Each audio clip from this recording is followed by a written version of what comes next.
নমস্কার, আমি Moumita the Bong web চ্যানেলে তোমাদের স্বাগত। আমি ব্লগটা দিয়ে তোমরা অনেকে আমাকে কমেন্ট করেছো। আমার মতন ঘটনা অনেক বোনেরই ওরকম ঘটেছে, পড়লাম, দেখলাম, জানলাম। শুধু আমি একা নয়, কিন্তু আমারটা সত্যি একটু ব্যতিক্রম আছে গো। শোনো তাহলে কাহিনী। যেদিন গেলাম ভাস্তার বিয়েতে, দাদা তো খুব রিকোয়েস্ট, খুব, দাদার থেকেও বেশি মামা বলছে তুই আসছিস তো, তাহলে আর আমি দাড়ি ঠাড়ি কাটলাম না। এইভাবে আমাকে ফলস করে নিয়ে গিয়েছে। যাওয়ার পর দাদা তো যা বললামই, তোমরা বলেইছি আগে, আদর আপ্যায়ন করলো। এবং যাওয়ার সময় ওর বাবা বলছে, দেখো ভাস্তার বিয়ে, সোনার কিছু না দিলে খুব খারাপ দেখাবে। আমি বহুদিন আগে ওকে কমেন্ট করেছিলাম যে তোকে আমি বিয়েতে ছোটোবেলায় তোকে আমি ভালো জিনিস দিব, আমার ভাস্তা বউয়ের জন্য এই জিনিসটাই দিব। কিন্তু এখন তো আর আমার আগের মতো সামর্থ্য নেই, তাই আমার নিজের একটা গয়না ভেঙে আমি একটা গলার নেকলেস, গলার চেন নয় কিন্তু গলার নেকলেস বানিয়ে নিয়ে গেলাম। যাওয়ার পরে তো দাদার তো বললামই, দাদা যথেষ্ট করছে। যখন খেতে বসলাম আমরা চারজন, আমার কাজের মাসিটা আমার সাথে গিয়েছিল, ওকে আমিই নিয়ে গিয়েছিলাম যাতে আমার একটু, আমি তখন ক্যারি করতে পারি না বেশি, ওই ফ্লাক্স আমার গলাটা বসা গরম জল ঠল নিয়ে গিয়েছিল। তো ও তো মূর্খ, আমার কাজের মাসিটা তো মূর্খ, ও দেখেও না বিবলি এরকম হতে পারে বৌদি। দেখো কাহিনীটা বলি। খেতে বসেছিলাম চারজন মিলে, তো আমাদের পাশেই আমার ভাস্তা বউ বসেছিল একই রোতে, আর দুটো চেয়ার ফাঁকা ছিল। তো ওর আমার কর্তামশাই বললো হয়তো দাদা আর বৌদিমণি ওখানে বসবে, ছেড়ে দাও আমরা এদিকে বসি। হঠাৎ করে আমার মামাতো বোন আর আমার বৌদি ওদেরকে আমাদের পাশ থেকে উঠিয়ে নিয়ে চলে যায়। এর থেকে আর কি বড় অপমান হতে পারে বলো? তখনই ভেবেছিলাম যে খাওয়ার পাত থেকে উঠে চলে আসব, কিন্তু না, দাদাটার কথা ভেবে, নতুন আত্মীয়দের কথা ভেবে, আমি তো আত্মীয়র মধ্যে পড়ি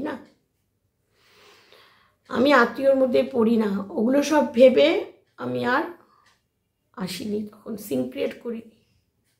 ঠিক আছে, পরের দিন যখন ওদের বউকে নিয়ে আসলো, তখন ওই মুহূর্তে আমাদের বাড়িতে খুব কান্নাকাটি হচ্ছিল, আমি কাঁদছিলাম যে এত অপমান নাই বা করতে পারতো। পেয়ে গেছিস তো, সম্পত্তি পেয়ে গেছিস, তারপর যেটা তোর উদ্দেশ্য ছিল বাড়িঘর নেওয়ার, সে যে করেই হোক, ছলচাতুরি করেই হোক, যেভাবেই হোক, সই করেই হোক নিয়ে গেছিস।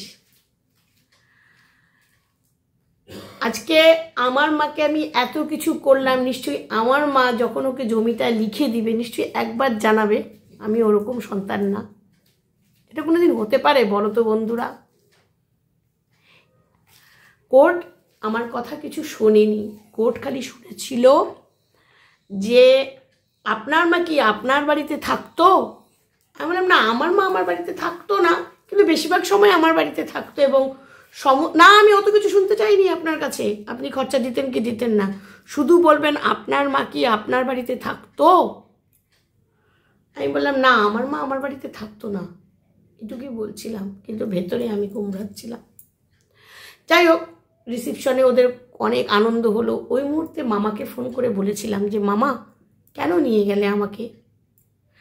মামা তখন বলল তোদের মিল করাতে চাইছিলাম। জানি না, নারদ, আজ মামাকে বলবো নারদ বলতে বাধ্য হলাম। যে মেয়ে কোনো দিন বলতে পারবে না বড়দের অসম্মান করছে, সেই মেয়ে আজ অসম্মান করছি। মামাকে বাধ্য হলাম বলতে নারদগিরি করছে মামা আমার সাথে। তারও মেয়ে আছে, ভগবান তাকেও মেয়ে দিছে। আমি এইটুকুই বলবো, আমার ক্ষেত্রে তাকেও ভগবান মেয়ে দিছে, আমি এইটুকুই বলবো। মামাকে বললাম, মামা বললাম আমি বুঝতে পারিনি, আমার ভুল হচ্ছে। আমাকে বললো মামা ঠিক আছে, কিন্তু সবই তাদের চলছে, কিন্তু তলে তলে সবই চোখে পড়ে আমার, সবই কানে আসে। এবং দাদাকে সেদিন দাদাকে রাত্রেবেলা ফোন করে বলছিলাম, দাদা কাঁদতে বলেছিলাম আমাকে তুই নাই বা অপমান করতে পারতি নিয়ে গিয়ে। তো দাদা বললো এখন কিছু শুনবো না, তোকে কে অপমান করছে। তখন ওই মুহূর্তে বললো থাক তুই এখন বিয়ে বাড়িতে ব্যস্ত, পরে বলবো। তো পরের দিন সকালবেলায় রিসিপশন হলো। আশা করছিলাম দাদাভাই হয়তো ফোন করবে, বুনু আয়। ভাবছিলাম তখনই কথাটা দাদাকে বলবো, যখন বলবে বুনু আয়। বিশ্বাস করবে না, বউ ভাতের দিন দাদা একটা বারের জন্যও আর ফোন করলো না, একটা বারের জন্যও না। বাধ্য হয়ে আমি সেদিন আর কোনো ফোন করিনি। পরের দিন বউ ভাতের পরের দিন দাদাকে আমি 11টা সাড়ে 11টার দিকে ফোন করলাম, বললাম ঘুম ভাঙছে? বললো হ্যাঁ। আমি আবার বললাম তোর তো গলা বসে গেছে। বললো হ্যাঁ খুব ব্যস্ত ছিলাম তো। আমি বললাম তখন যে দাদা রিসিপশনের দিন একটা বড় বোনের কথা মনে পড়লো না? তখন আমার দাদা বলে কি জানো, বুনু আমায় মাফ করে দে, আমার অনেক ফোনে মিস কল জমা হয়ে আছে, আমি কারোটাই দেখিনি, খুব ব্যস্ত, এখন বাড়িতে হিজড়া আসছে, আমাকে তুই ক্ষমা করে দে, আর ভবিষ্যতে আমাকে আর কোনোদিন ফোন করবি না। না রে দাদা, কোনো দিন তোকে ফোন করব না। এই যে কান ধরে বলছি আজকে পাবলিকের সামনে, কোনো দিন তোকে ফোন করব না। আমি বলতে চাইনি, কিন্তু বাধ্য হলাম, যে ভেবেছিলাম আমি আর কাঁদবো না, কিন্তু কেঁদেই দিই জানো, করবো না, ফোন করবো না। আজ দাদা যে চাকরিটা করতেছে সেই চাকরিটা তোর থাকতো, তোর এই বোনটা না থাকলে। আমি বলতে চাই পাবলিককে, আমি বলতাম না একটা ব্যাংকে চাকরি করিস, কিন্তু বলবো আজকে তুই যদি আমাকে আঘাত দিতে পারিস, তোর বউ যদি ক্ষতি করতে পারে, তাহলে আমিও আজকে বলবো, শুনুক পাবলিক। এবং আমি এই ব্লগটা ফেসবুকেও দিব, যাতে আরও 10টা পাবলিক বেশি করে দেখে। দাদার ব্যাংকে চাকরি করে, তোমাদের তো আগেই বললাম সেন্ট্রাল কোঅপারেটিভ ব্যাংকে চাকরি করে। সেবার ছিল 2020, হ্যাঁ 20, আমার ছেলের 18 বছরের পূর্ণের জন্মদিন। দাদা বৌদি এসেছিল, ভাস্তা আসেনি। কেক কাটা হলো, ওই মুহূর্তে আমার দাদা হঠাৎ অস্থির হয়ে গেল কার ফোন আসার পর থেকে।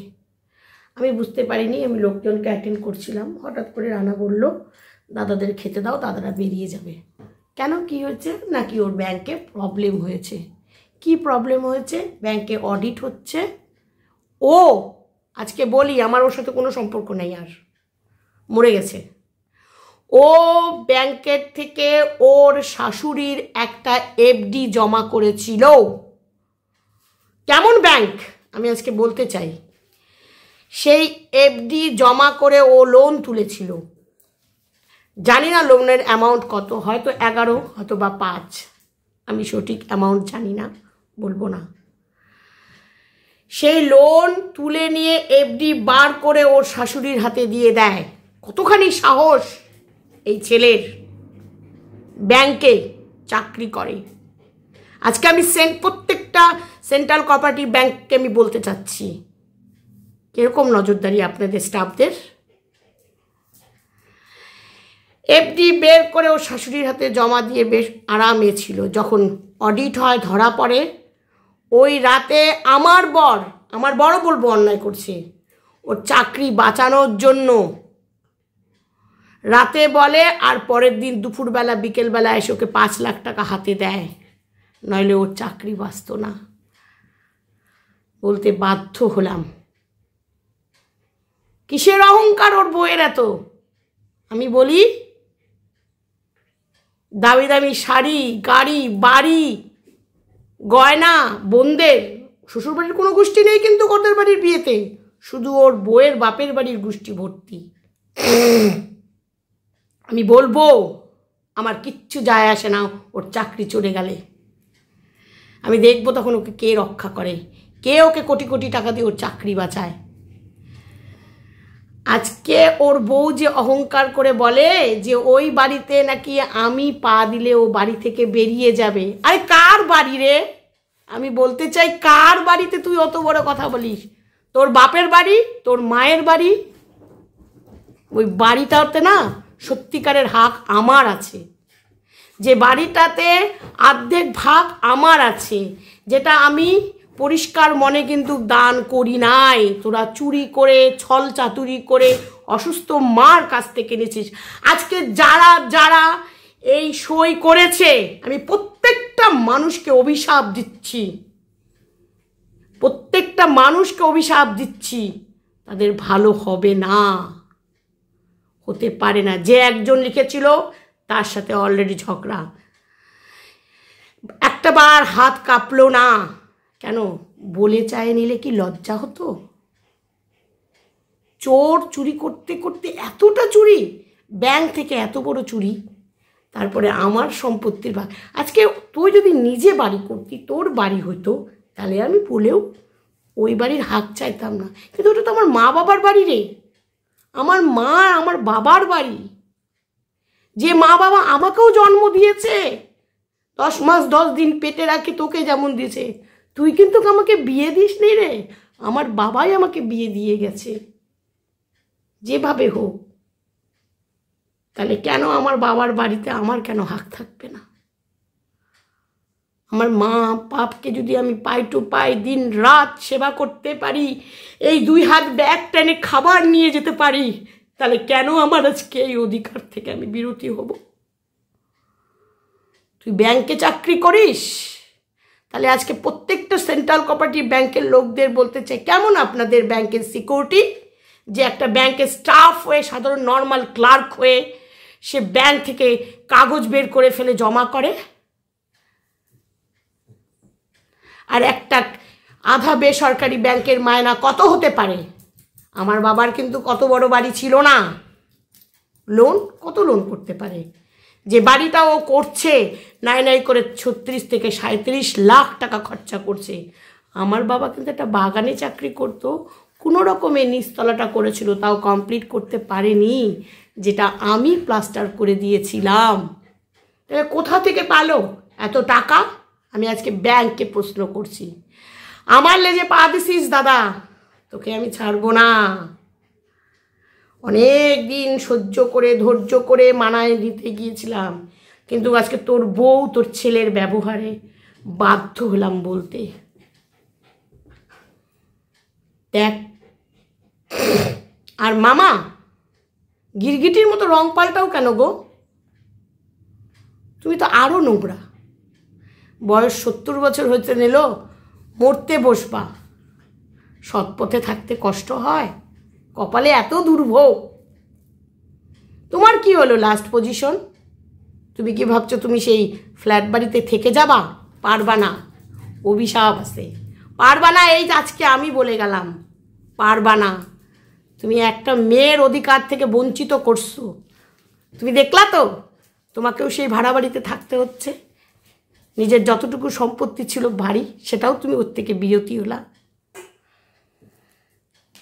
সুতরাং ক্ষতি করলে না, ক্ষতি তোমারও হবে, একটু বলে দিতে চাই।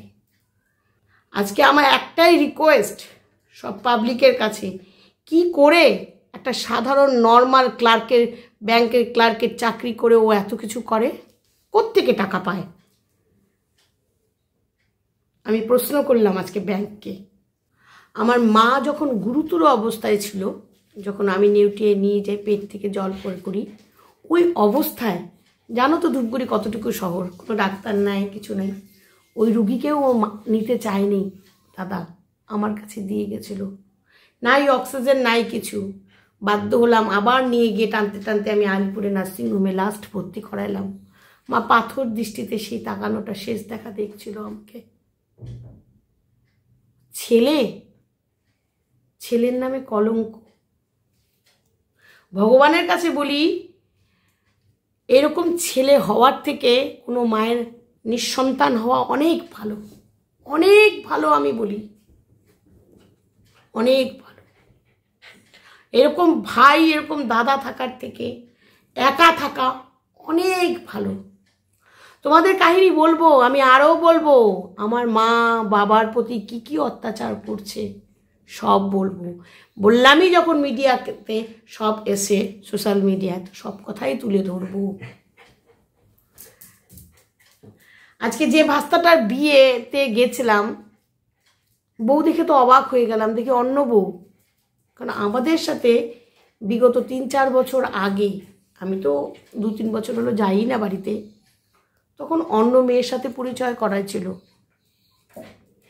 এখন দেখি অন্য মেয়ে, মানে ওই মেয়েটাকেও ধোকা দিল 5 বছর রিলেশনশিপ থাকার পর।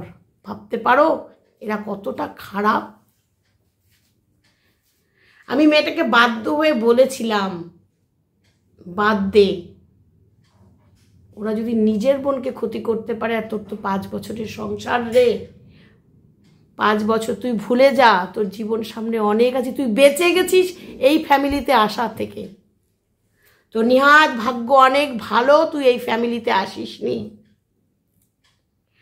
আর কি বন্ধুরা, তোমরা কমেন্ট করে অবশ্যই জানাবে। আজকে অনেক বোন, দিদি, ভাই আমাকে কমেন্ট করেছো, শুনেছি, তখন ভাবলাম যে সত্যিই তো আমি একা না গো, অনেকেই আছে, কিন্তু আমার মতো না। আমার কাহিনীটা বড় কঠিন, আমি সব বলবো, সব। বিশ্বাস করতে পারবা,